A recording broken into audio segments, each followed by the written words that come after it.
চাকরি করা তোমার ডিউটি নয়, ব্যবসা করা তোমার ডিউটি নয়, পরিবারকে সাপোর্ট দেওয়া তোমার ডিউটি নয়। আমি এটাকে করার জন্য আমি পুরুষ জাতি সৃষ্টি করেছি। পুরুষ তোমাকে বিয়ে করে ঘরে নিয়ে যাবে, তুমি ইবাদত করবে, আল্লাহর ফরজ হুকুমগুলো পালন করবে, স্বামীর অনুগত্য করবে, লজ্জাস্থানের হেফাজত করবে, ব্যাস, যে দরজাটা দেয় ইচ্ছা তুমি জান্নাতে যেতে পারবে। তোমার সমান অধিকারের প্রয়োজন নাই, তোমার নারী ক্ষমতায়নের প্রয়োজন নাই। এই ক্ষমতার দায়িত্ব আমি আল্লাহ পুরুষদেরকে দিয়েছি। ফ্যামিলিকে সাপোর্ট দিবে পুরুষরা। কিন্তু যখনই নারীরা এই গণ্ডি পের হয়ে বাইরে আসলো, তখনই সমাজে শুরু হলো বিশৃঙ্খলা, বিবাহের মাত্রা কমে যাচ্ছে। কেন কমে যাচ্ছে? বাংলাদেশের দিকে তাকিয়ে দেখেন। আজকে একটা নারী যখন বাইরে বের হয়, সে যখন বলে আমি লেখাপড়া করে নিজের পায়ে দাঁড়াবো, ক্যারিয়ার আমি নিজে গড়বো, সে যখন নিজের ক্যারিয়ার গড়তে চায়, সে তখন একজন পুরুষকে তার প্রতিদ্বন্দ্বী হিসাবে সে ইনক্লুড করে। যে একটা পুরুষ একটা চাকরির জন্য অ্যাপ্লাই করবে, আমিও একটা চাকরির জন্য অ্যাপ্লাই করব, তখন এই নারী তার বিপরীত লিঙ্গ পুরুষকে সে তার প্রতিদ্বন্দ্বী হিসাবে ইনক্লুড করবে। এবং পুরুষদের প্রতি তার সব সময় একটা ধারণা থাকবে প্রতিযোগিতামূলক। দিন শেষে সে যখন বিয়ে করবে, তার স্বামীকেও ওই রকম সে প্রতিদ্বন্দ্বী হিসেবে দেখবে। সে তার স্বামীকে সেবা যত্ন করবে না, সে তার স্বামীর আদেশ নিষেধ মেনে চলবে না, কারণ সে গণ্ডি পার হয়ে, রুম থেকে বের হয়ে, ঘর থেকে বের হয়ে সে নারী ক্ষমতায়, নারীর অধিকার নিয়ে সে আন্দোলন করেছে।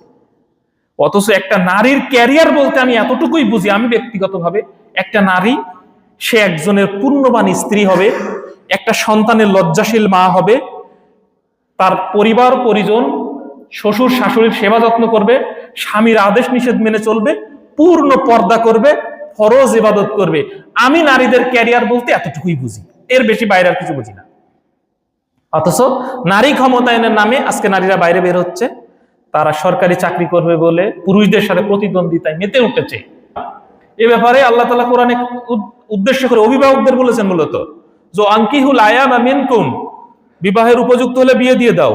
কারণ সন্তান সন্ততি যদি ঠিক মতো রাখতে হয়, তাদেরকে যদি ম্যানার্স শিখাতে হয়, আদব কায়দা দিন শিখাতে হয়, তাহলে দ্রুত বিয়ে দিয়ে ফেলতে হবে যদি ব্যবস্থা থাকে। শুধু তাই নয়, দাস দাসীদের ক্ষেত্রেও বলেছেন তাদেরকে বিয়ে দিয়ে দিতে হবে। আর যদি তোমরা অভাবগ্রস্ত হও, ইয়াকুনু ফুকারা, যদি অভাবগ্রস্ত হও, ইগনিহিমুল্লাহু মিন ফাদলিহি, আমি আল্লাহ নিজ অনুগ্রহ করে তোমার এই অভাবকে মিটিয়ে দেব। বলে সুবহানাল্লাহ। পরের অংশে আল্লাহ একটা চমৎকার কথা বললেন। আল্লাহ বলছেন ওয়াল্লাহু ওয়াসিউন আলিম, আমি তো প্রাচুর্যময়, আমার কাছে কোনো কিছুর অভাব নাই। আল্লাহু আকবার। তাহলে আমরা যদি মনে করি যে না, আমার সন্তানকে মানুষ করতে হবে, প্রপারলি গড়ে তুলতে হবে, এখন বিয়ে দেব না, 25-30 বছর হোক, লেখাপড়া শেষ করুক, ক্যারিয়ার ডেভেলপ করুক, তারপরে সে বিয়ে করবে, নিজের পায়ে দাঁড়াবে, না, এটা ভুল ধারণা। এই বিয়ে যদি আপনি ঠিক টাইমে না দেন, আপনার ছেলে মেয়েকে আপনি সোজা পথে রাখতে পারবেন না। ওই যে বললাম, হালাল খাদ্য না খেলে হারামে চলে যাবে, আপনার ছেলে মেয়ে তখন বাইরে ঝুঁকবে, শেষে মান সম্মান নিয়ে নিজেদের টানাটানি হবে। এজন্য আল্লাহ আমাদের উদ্দেশ্য করে, যাদের অভিভাবক, যাদের সন্তান আছে, সন্ততি আছে, এই অভিভাবকদের উদ্দেশ্য করে আল্লাহ বলতেছেন যে তাদেরকে সময় হলে বিয়ে দিয়ে দাও। আব্দুল্লাহ ইবনে মাসউদ রাদিয়াল্লাহু তাআলা আনহু বলতেছেন যে আমরা একবার রাসূল সাল্লাল্লাহু আলাইহি ওয়াসাল্লামের সাথে যাচ্ছি, সফরে হেঁটে যাচ্ছি, সহিহ তিরমিজির 1081 নম্বর হাদিস।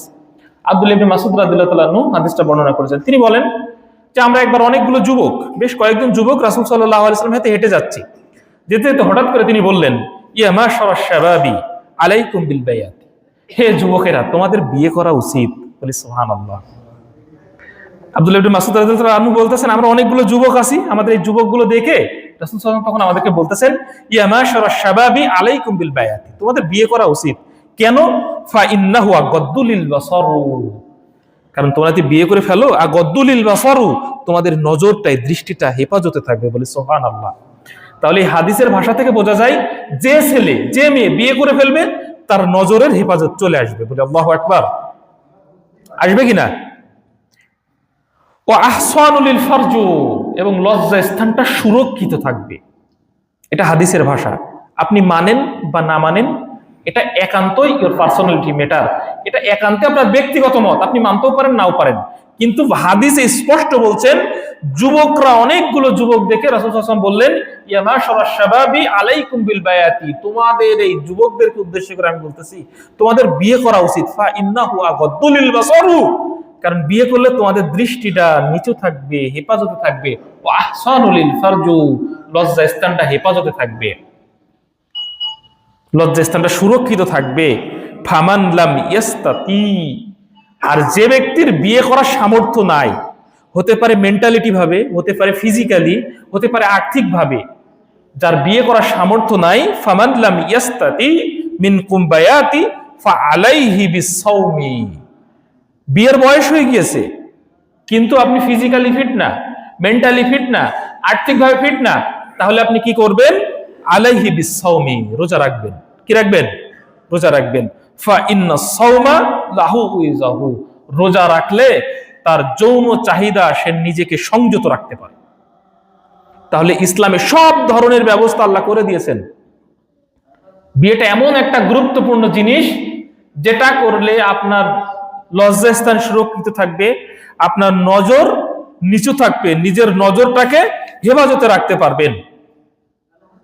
তাহলে একটা পরিপূর্ণ ইসলামিক সমাজ গঠন করতে হলে ইসলামকে মেনে চলতে হবে, আর ইসলামে যেটা বৈধতা দিয়েছে সেটা মানতে হবে, যেটা অবৈধ বলে ঘোষণা করেছে তার ধারের কাছেও যাওয়া যাবে না।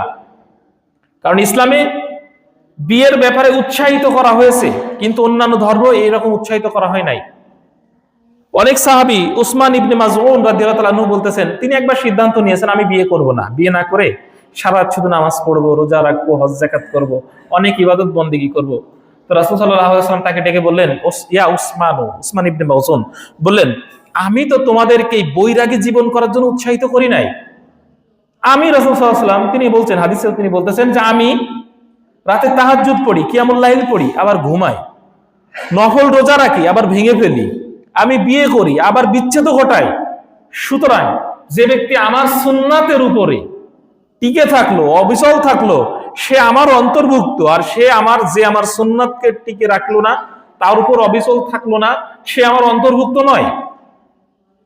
4টা সুন্নাত প্রত্যেকটা নবীর মধ্যে ছিল। নাম্বার 1, প্রত্যেকটা নবী বিয়ে করেছেন।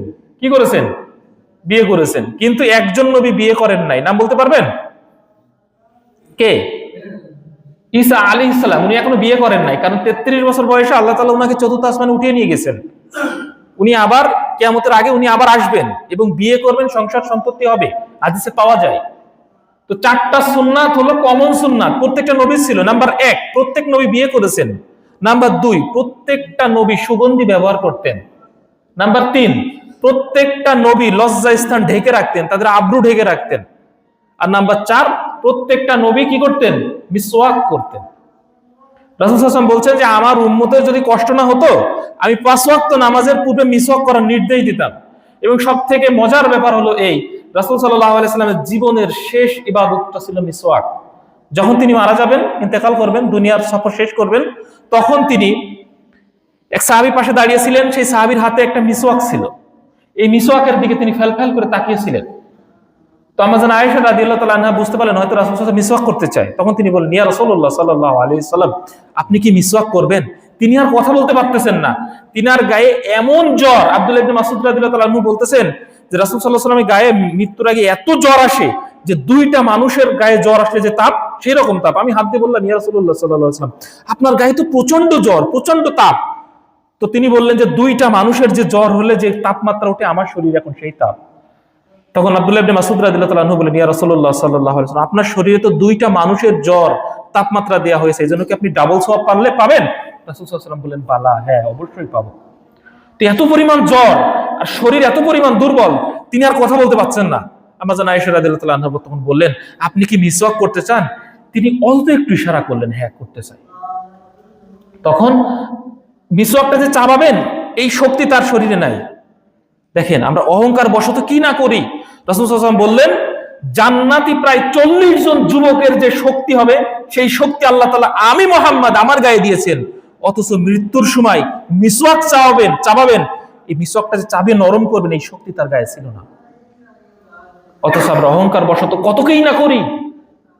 আম্মাজান আয়েশা রাদিয়াল্লাহু তাআলা আনহা বলেন, আমি নিজে মিসওয়াক চাবিয়ে দিলাম, অল্প একটু তার করে দিলাম। তিনি মিসওয়াক করলেন এবং হাত তুলে দোয়া করলেন। দোয়া করে তিনি যে মুখে দিবেন, হাতটা পড়ে গেল। আমরা তখন বুঝলাম তিনি ইন্তেকাল করেছে। তো মিসওয়াক করাটা 4টা নবীর সুন্নাত ছিল।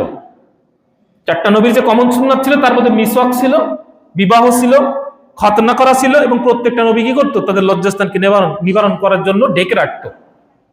তো বিয়ে জিনিসটা ইসলামে একটা গুরুত্বপূর্ণ উপাদান। বিয়ের ব্যাপারে উৎসাহিত করা হয়েছে। রাসূল সাল্লাল্লাহু আলাইহি ওয়াসাল্লাম বিয়ে করেছেন, তিনার প্রত্যেকটা, আম্মা জান আয়েশা রাদিয়াল্লাহু আনহা বলতেছেন, তিনার প্রতিটা বিয়ের মোহরানা ছিল 12.5 উকিয়া রৌপ্য মুদ্রা। তিনি মোহর দিয়ে প্রত্যেকটা স্ত্রীকে বিয়ে করেছেন। আলী রাদিয়াল্লাহু আনহুর সাথে যখন আম্মা জান ফাতেমা রাদিয়াল্লাহু আনহার বিয়ে হয়, অনেকেই প্রস্তাব দিয়েছেন আগে। আবু বকর রাদিয়াল্লাহু আনহু দিয়েছে, রাসূল সাল্লাল্লাহু আলাইহি ওয়াসাল্লাম দেন নাই। উমর রাদিয়াল্লাহু আনহু বিয়ে করবেন বলে প্রস্তাব দিয়েছেন, রাসূল সাল্লাল্লাহু আলাইহি ওয়াসাল্লাম বিয়ে দেন নাই।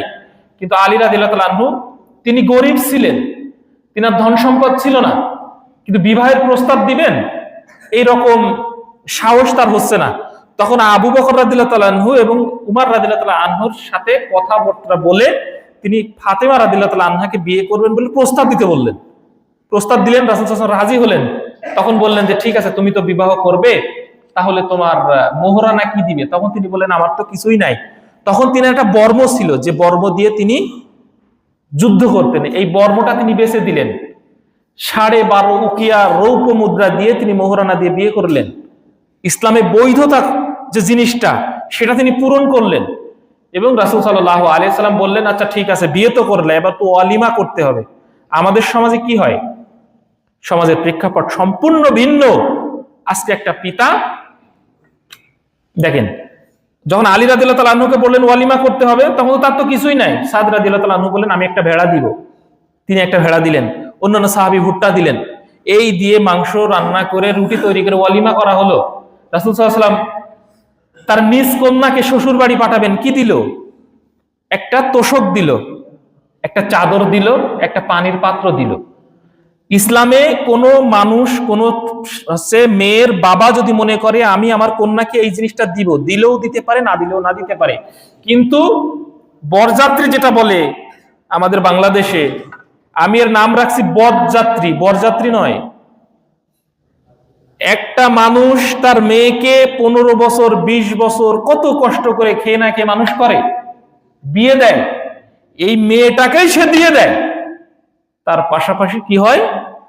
যৌতুক, ক্যাশ লাগবে, মোটরসাইকেল লাগবে, ফ্রিজ লাগবে, টিভি লাগবে, সোফা লাগবে।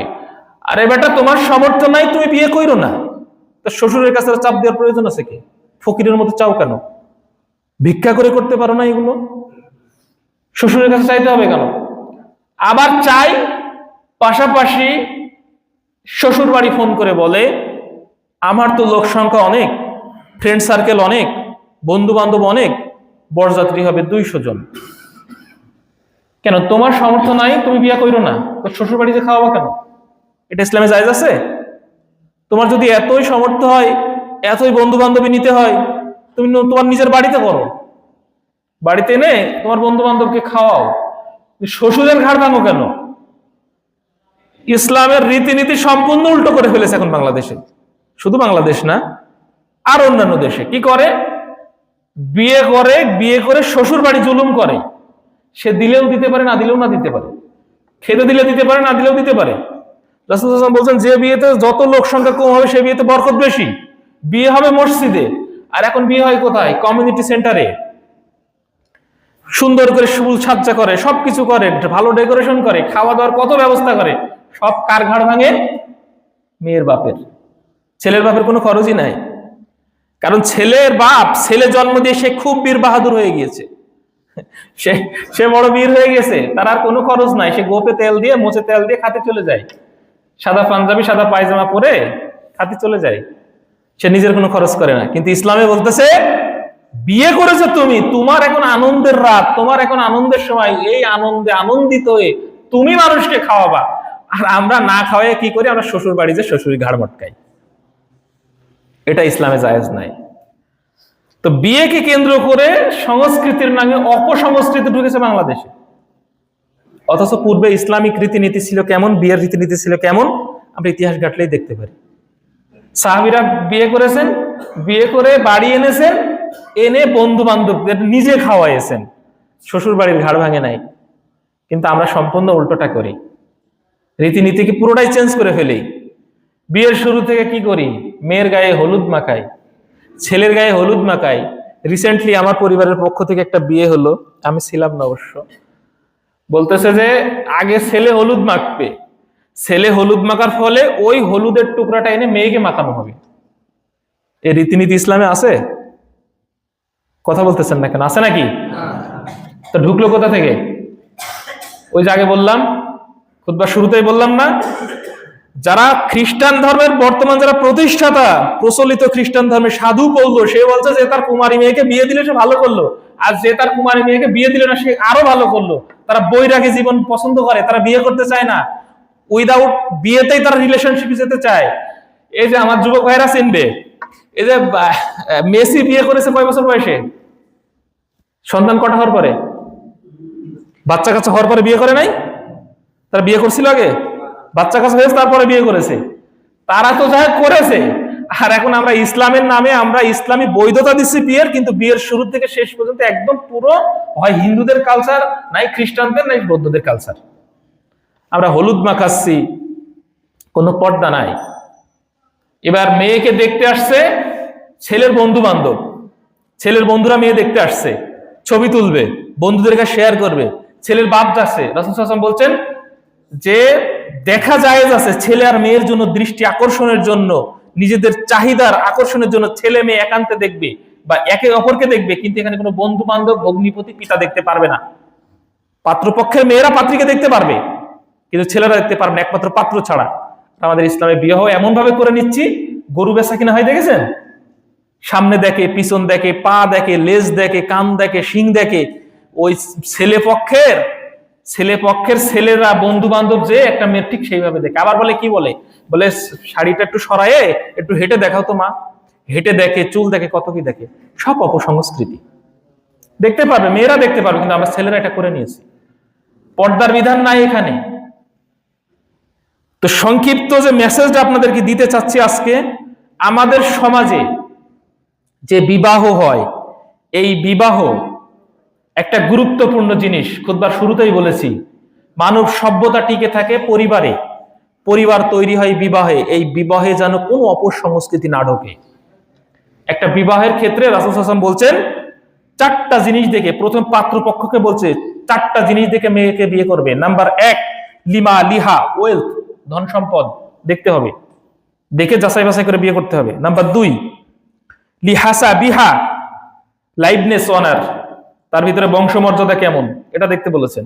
নাম্বার 3, লিজামা লিহা, লুকস, অ্যাট্রাকটিভনেস, চার্মফুল, বিউটিনেস, সৌন্দর্য দেখতে বলেছেন। নাম্বার 4, ওয়ালা দীনিহা, তার ওয়ে অফ লাইফ, তার দিন কেমন, ইসলামের দিন কেমন, এটাও দেখতে বলেছেন। ছেলের ক্ষেত্রে বললেন মেয়ের এই 4টা জিনিস দেখবা, তার বংশমর্যাদা, তার ধন সম্পদ, তার সৌন্দর্য, তার দিনদারিত্ব। আর যদি 3টের একটাও না থাকে, শুধু যদি দিন থাকে, রাসূল সাল্লাল্লাহু আলাইহি ওয়াসাল্লাম বলেন এটাকে বেশি গুরুত্ব দিবে। কারণ যে ব্যক্তি দিনবিহীন কোন সৌন্দর্য, কোন ধন সম্পদশীল, কোন বংশমর্যাদা মেয়েকে বিয়ে করলো, তার 2 হাত ধুলোয় প্রসাদ বা ধূলিসাৎ হোক। অর্থাৎ যদি চরিত্রহীন বা দিন যার ভিতরে না থাকে, দিনদারিত্ব দিকে রাসূল সাল্লাল্লাহু আলাইহি ওয়াসাল্লাম বিয়ে করতে বললেন। তাহলে চেহারা নাই, ধন সম্পদ নাই, বংশমর্যাদা নাই, দিনদারিত্ব আছে, এটাকেই বেশি গুরুত্ব দিতে বললেন। কিন্তু আমাদের সম্পদে কি, আমাদের সমাজে কি হয়? মেয়ে ফর্সা কিনা, মেয়ের চেহারা কেমন, বংশমর্যাদা, টাকা পয়সা আছে কিনা, চরিত্র মাগার যাহাই হোক, কিন্তু আমাদের ক্ষেত্রে চরিত্রটাকে গ্রহণযোগ্য করতে হবে, চরিত্র দেখে বিয়ে করতে হবে। আপনি চরিত্রবান মেয়ে নিয়ে আসেন, আপনার সন্তানের জন্য একটা চরিত্রবান মা উপহার দিতে পারবেন, তাহলে সমাজের ম্যাচুরিটিটা বজায় থাকবে। এবার পাত্রপক্ষকে এই 4টা গুণ দেখতে বললেন। পাত্রীপক্ষকে ছেলের কি দেখতে বললেন? রাসূল সাল্লাল্লাহু আলাইহি ওয়াসাল্লাম ব্যাপারেও বলেছেন যে পাত্রপক্ষের ব্যাপারে আগে গ্রহণযোগ্য হবে তার দিনদারিত্ব কেমন। পাত্রীপক্ষের ক্ষেত্রে আগে চেহারা, বংশমর্যাদার কথা বলেছেন, কিন্তু পাত্রকে দেখতে হলে আগে দেখতে হবে তার ভিতরে দিনদারিত্ব কেমন। কারণ যে পুরুষের ভিতরে দিনদারিত্ব নাই, তার ভিতরে কিছুই নাই। ইংরেজিতে একটা কথা আছে না, when a man lost his wealth, he lost something। যখন একটা মানুষ কোনো সম্পদ হারায়, সে অনেক ছোট্ট একটা কিছু হারায়। when a man lost his health, lost something।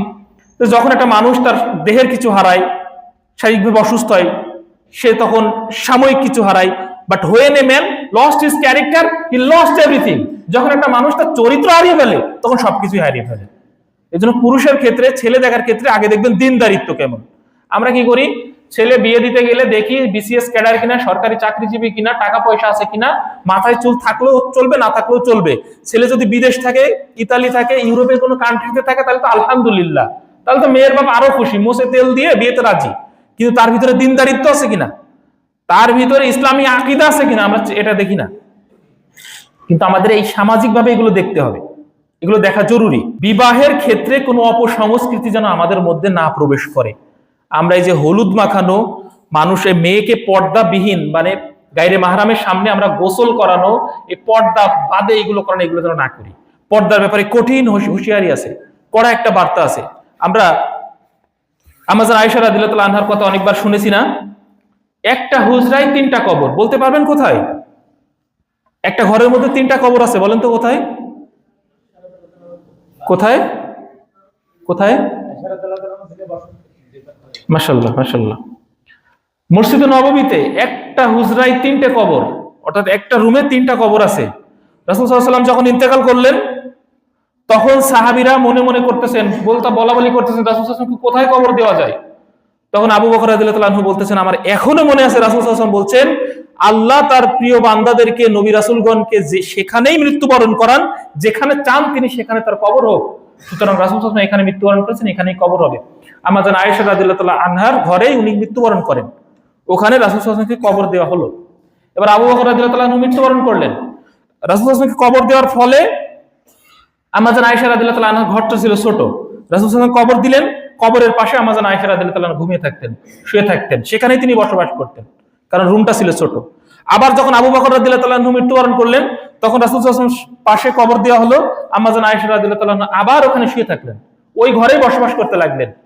এইবার যখন উমর রাদিয়াল্লাহু তাআলা আনহুর যখন ওই যে খঞ্জর দিয়ে আবু লুলু ফিরোজ যখন তাকে স্ট্যাবিং করলো, যখন তাকে ছুরি দিয়ে আঘাত করলো, উমর রাদিয়াল্লাহু তাআলা আনহু মারা যাবেন এই ভেবে, তখন তিনি বললেন, আমার মন চায় আমি যেন আমার বন্ধু রাসূল সাল্লাল্লাহু আলাইহি ওয়াসাল্লাম আবু বকরের পাশে যেন আমাকে শায়িত করা হোক। আয়েশা রাদিয়াল্লাহু তাআলা আনহু চাচ্ছিলেন যে এক সাইডে রয়েছে আমার স্বামী, এক সাইডে রয়েছে আমার বাবা, আমি চাচ্ছিলাম আর একটু জায়গা আছে, এখানে আমি মারা গেলে আমাকে যেন এখানে দাফন দেওয়া হয়। কিন্তু আগে মারা গেলেন উমর রাদিয়াল্লাহু তাআলা আনহু, তিনি বললেন, যাও আয়েশা রাদিয়াল্লাহু তাআলা আনহার কাছ থেকে অনুমতি নিয়ে এসো, পারমিশন নিয়ে এসো যেন আমাকে ওখানে দাফন করা হয়। আয়েশা রাদিয়াল্লাহু তাআলা আনহা বললেন, আচ্ছা ঠিক আছে, আমার যেটা ইচ্ছা ছিল যে ওখানেই আমাকে কবর দেওয়া হোক, কিন্তু আমি তো আর তার আগে যেতে পারলাম না। সে চেয়ে বসলো, ঠিক আছে আমি তার জন্য উন্মুক্ত করে দিলাম। যখন উমর রাদিয়াল্লাহু তাআলা আনহুর যখন যেখানে কবর দেওয়া হলো, আমাজন আয়েশা রাদিয়াল্লাহু তাআলা আনহু তখন পর্দা টাঙিয়ে দিলেন মাঝখান থেকে। মাথার মধ্যে যাচ্ছে যে এখানে কি হচ্ছে ঘটনাটা। রাসূল সাল্লাল্লাহু আলাইহি ওয়াসাল্লাম স্বামী, পর্দা নাই। আবু বকর রাদিয়াল্লাহু তাআলা আনহু পিতা, পর্দা নাই। উমর রাদিয়াল্লাহু তাআলা আনহু একজন গায়রে মাহরাম, মৃত মানুষকে কবর দেওয়া হয়েছে, এইবার তিনি পর্দা টাঙিয়ে দিলেন। এবার তার পর্দার বিধান চলে আসলো। মৃত মানুষ কবরে আছে, পর্দার বিধান। আর আমাদের সমাজে কি হয়, বউ ভাতের নামে, মেয়েকে গোসল করানোর নামে এমন ভাবে তাকে প্রদর্শন করা হয়, ছেলে মেয়ে সবার সামনে তাকে গায়রে মাহরামের সামনে তাকে গোসল দেওয়া হয়, তার বউ ভাতের অনুষ্ঠানে দেখানো হয়, বন্ধুর বউ দেখতে যায়, সেলফি তেলে, ছবি তেলে, কত রকম কত কি করে। কিন্তু বুঝতে পারছেন একটা জিনিস, ইসলামে ছিল কি আর আমরা তৈরি করলাম কি? এখনো সময় আছে, আমরা সাবধান হয়ে যাই। আমরা পর্দা, বিবাহের ক্ষেত্রে কোনো অপসংস্কৃতি যেন না ঢোকে, ইসলামে পূর্ণ রীতিনীতি যেন আমরা যেন বিবাহ করতে পারি, পরিবার, সমাজ, রাষ্ট্র যেন ভালোভাবে গঠন করতে পারি। আল্লাহ তাআলা আমাদের সবাইকে সেই তৌফিক দান করে বলে আমিন। ওয়া আখিরু দাওয়ানা আলহামদুলিল্লাহি রাব্বিল আলামিন। আসসালামু আলাইকুম ওয়া রাহমাতুল্লাহি ওয়া বারাকাতুহু।